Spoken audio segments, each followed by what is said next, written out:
আজি আমি দুটা প্ৰশ্ন লৈ আহিছো এনেকুৱা কুৱেশ্যন তোমালোকক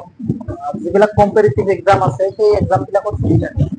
যে a minus 1 by a equal 7 হলে a square minus 1 by a square ৰ মান কিমান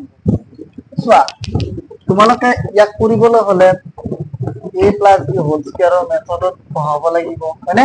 কিন্তু যদি আমি শৰ্টকাট ট্ৰিক অৱলম্বন কৰো ইমান সময়টো নাপাম গতিকে আমি কি কৰিব লাগিব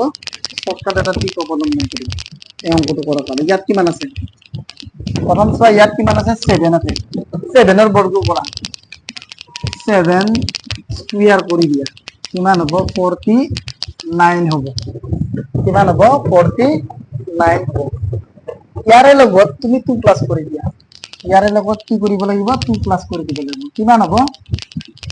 51 কিমান পালা आंसर 51 অপচন কি হ'ব সি হ'ব সঠিক তেনেকুৱাকে ইয়াত কি আছে চোৱা 5 আছে 5 কি কৰি দিয়া স্কয়াৰ কৰা 5 5 গুণ কি হ'ব 25 প্লাস কি কৰিব লাগিব 2 কৰিব লাগিব